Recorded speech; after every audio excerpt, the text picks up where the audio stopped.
Bien, bienvenue en classe sur l'ERTM. Je me présente, M. Berthier, professeur de comptabilité, Académie Rive-Gauche, CFP SK. Alors, la leçon du jour va porter sur les dépréciations, que nous avons scindées en 3 parties. Donc, dans cette leçon, nous allons voir la première partie dont le plan s'articule autour des éléments suivants. En grand 1, nous allons voir la dépréciation des immobilisations. En grand 2, nous allons voir la dépréciation des stocks. Alors, quel est l'objectif? Nous visons à l'issue, au sortir de ce cours. Au sortir de ce cours, l'apprenant doit être en mesure d'expliquer avec précision les modes de dépréciation étudiés, de calculer correctement les différentes dépréciations étudiées, de tenir une comptabilisation de tous les modes de dépréciation. Alors, nous allons prendre d'abord le grand 1, dépréciation des immobilisations. Donc, comme vous le savez, les immobilisations, c'est des biens durables, des biens qui sont utilisés pendant plus d'une année. Alors, vous avez vu dans les chapitres précédents concernant les amortissements que les éléments amortissables étaient soumis à une dépréciation irréversible et que certaines immobilisations n'étaient pas soumises à l'amortissement. Mais cela ne veut pas dire que ces immobilisations ne se déprécient pas. Les immobilisations non amortissables, n'est-ce pas, leur dépréciation sera étudiée ici, dans ce chapitre-là. Alors donc, par définition, on a dit que la dépréciation, c'est quoi? C'est la perte de valeur subie par un élément de l'actif immobilisé. Alors, qu'est-ce qui fait la différence entre cette définition et celle de l'amortissement? C'est que le cas de l'amortissement, la dépréciation est irréversible. La dépréciation est irréversible. C'est-à-dire que dans le cas de l'amortissement, dès que l'élément perd de la valeur, cette valeur-là ne revient plus. La valeur est perdue et c'est définitif. Dans le cadre de la dépréciation qu'on est en train d'étudier, la perte de valeur n'est pas irréversible.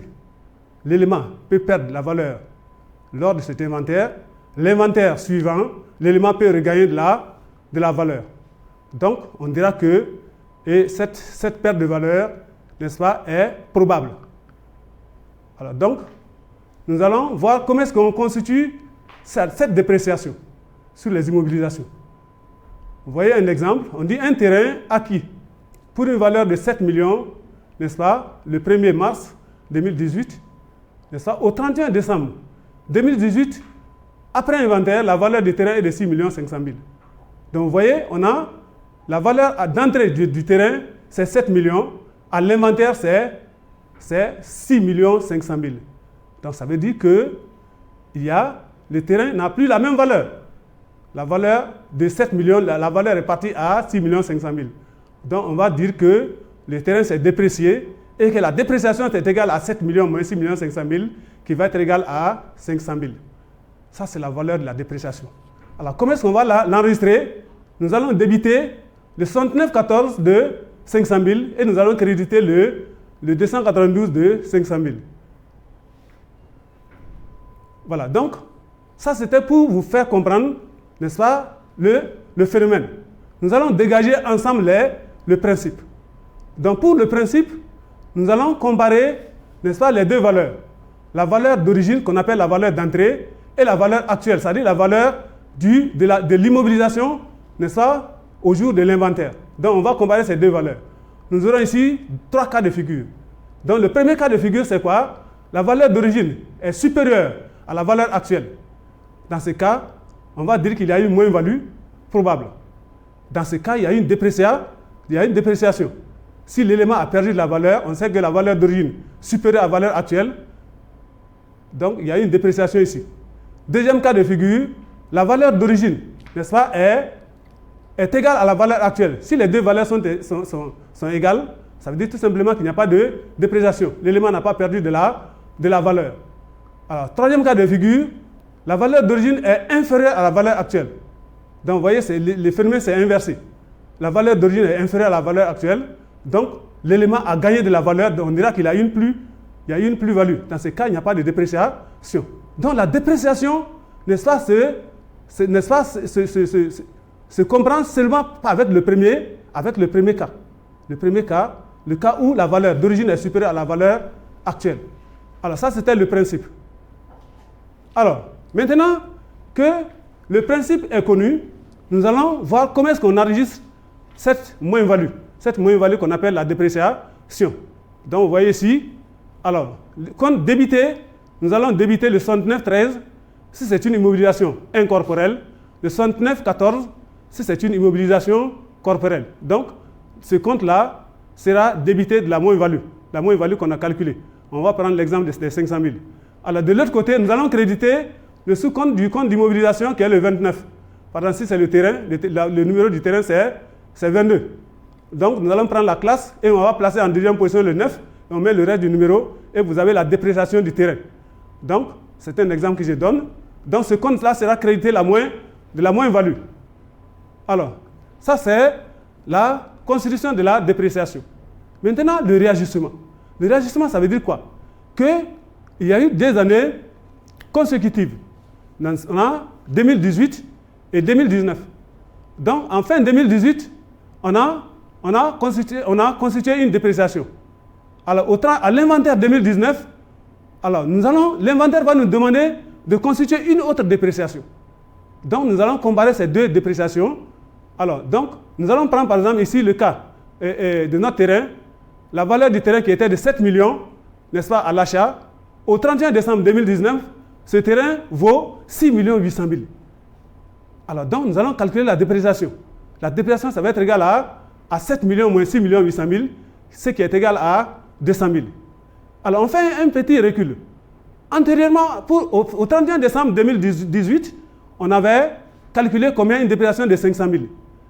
Alors, l'inventaire de 2019 nous demande de constituer une dépréciation de 200 000. Donc, ça veut dire que la dépréciation qu'on avait enregistrée de 500 000, cette dépréciation-là, n'est-ce pas, elle est trop. Donc, qu'est-ce qu'il faut faire? Il faut la diminuer. Donc, l'inventaire, on avait constitué 500 000. L'inventaire de constituer 200 000. Ça veut dire que, qu'est-ce qu'il faut faire? Il faut ramener la dépréciation à 200 000. Voilà. Donc, ça, c'est pour dégager le principe du réajustement. Le réajuster, ça veut dire ramener la dépréciation au niveau demandé par l'inventaire. Alors, donc, nous allons dégager le principe. Alors, le principe consiste à comparer, n'est-ce pas, la dépréciation antérieure à la dépréciation et la dépréciation nécessaire. Alors, dans ce cas, nous aurons trois cas de figure. N'est-ce pas? Alors, premier cas, la dépréciation antérieure est supérieure à la dépréciation nécessaire. Dans ce cas, il faut faire un réajustement. Alors, donc, le réajustement, ça serait une diminution. C'est le cas qu'on a vu ici dans notre exemple. Alors, ensuite, deuxième cas, dépréciation nécessaire inférieure à la dépréciation nécessaire. Il y a aussi un réajustement. Dans ce cas, on va augmenter. On va faire une augmentation. Et troisième cas de figure, la dépréciation antérieure est égale à la dépréciation nécessaire. Dans ce cas, il n'y a pas de réajustement. Donc, nous avons là les trois cas de figure. Alors, donc, nous allons voir sur le plan comptable, alors, comment est-ce que nous allons traiter ces cas de réajustement? Nous allons prendre le cas de la reprise. Donc, pour la reprise, alors, nous allons débiter. Nous allons débiter le 29, n'est-ce pas? Alors, de la valeur. Ensuite, nous allons créditer le 119,73 ou le 119,13 ou le 119,14. Donc, ce compte-là sera crédité contre le débit du 29. Ça, c'est si c'est une reprise. Maintenant, si c'est une augmentation que nous appelons la dotation, n'est-ce pas? Dans ce schéma-là, s'apparente au cas de la constitution de la dépréciation. Dans ce cas, nous aurons le 69,13 débité et le 69,14 crédité. Alors, le 69,13 débité ou le 69,14 débité, toujours débité, et au crédit, nous allons prendre le 29. Bien, donc, alors, nous avons fini avec les immobilisations. Maintenant, nous allons passer au stock. Donc, les stocks aussi, à l'image des immobilisations, les stocks aussi se déprécient. Donc, vous voyez les raisons qui font qu'il y a la dépréciation, il y a la baisse des prix, il y a les dépréciations qui viennent comme ça. Ensuite, il y a, si le stock est dépassé, le stock est caduc, il y a ce qu'on appelle la caducité. Donc, dans ce cas, il y a une dépréciation. Alors, ça, c'est les raisons. Alors, un cas pratique. Le cas pratique, c'est que nous avons là ici des informations au 1er janvier de l'année. Et nous avons les informations au 31 décembre de l'année. Alors, si nous avons ces informations, le traitement comptable, n'est-ce pas, n'est pas exactement de la même chose que les immobilisations. Alors, pour les stocks, le cheminement est très simple. Qu'est-ce qu'on fait? On annule tout simplement la situation au 1er janvier et on enregistre la situation au 31 décembre. Ça veut dire quoi? Que nous allons annuler le stock initial, nous allons annuler la dépréciation sur le stock initial, nous allons constituer le stock final et nous allons constituer la dépréciation sur le stock final. Bien, donc vous avez là les informations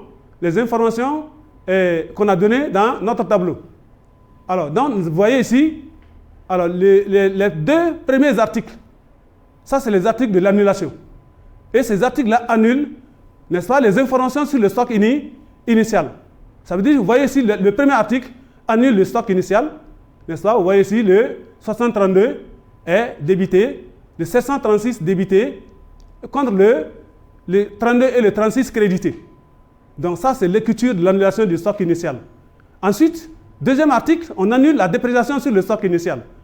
Dans ce cas, le 392 débité, le 396 débité et le 75 93 crédité. Et ça, c'est l'annulation de la dépréciation sur le stock initial. Ensuite, nous constituons cette fois-ci, puisqu'il y a eu une information, l'inventaire nous a donné les informations par rapport au stock final. Donc, nous allons constituer le stock final et nous allons constituer, n'est-ce pas, la dépréciation sur le stock final. Vous voyez ici l'écriture de constitution du stock final et l'écriture de constitution de la dépréciation sur le stock final. Bien. Donc, alors nous allons prendre en petit 2 le schéma de comptabilisation. C'est-à-dire, dès que chaque fois qu'on vous donne, n'est-ce pas, des informations par rapport au stock, comment est-ce que vous allez faire? Quelles sont les étapes par lesquelles il faut passer pour régulariser? Vous voyez, dans le premier article, nous avons pris tous les stocks de marchandises, de matières premières et de produits finis. Donc, on va débiter le 631, le 632, le 736, n'est-ce pas, de la valeur du stock initial. Et nous allons créditer le 31, le 32 et le 36 de la même valeur. Ça, c'est l'annulation du stock initial. Donc, pour l'annulation, la dépréciation sur le stock initial, nous allons prendre le 391, le 392, le 396, alors débité, contre le crédit du 75 82 13. Donc, vous avez là ici l'annulation du stock initial et de la dépréciation sur le stock initial. Maintenant, nous allons prendre le stock final. On va le constituer, encore en débitant le 31, le 32 et le 36. Alors, au crédit, nous allons prendre le 61, le 631, le 632, le 736. Donc, ces comptes-là seront crédités et vous avez là la constitution du stock final. Alors, en définitive, vous avez là ici la constitution de la dépréciation sur le stock final. Donc, il va nous amener à débiter le 105,93, n'est-ce pas, et contre le 391, le 392 et le 396. Et vous avez là ici, n'est-ce pas, les écritures. Voilà. Donc, ça, c'est ce qu'on pourrait dire par rapport à la dépréciation, n'est-ce pas, des immobilisations et des stocks. Je vous remercie et à la prochaine.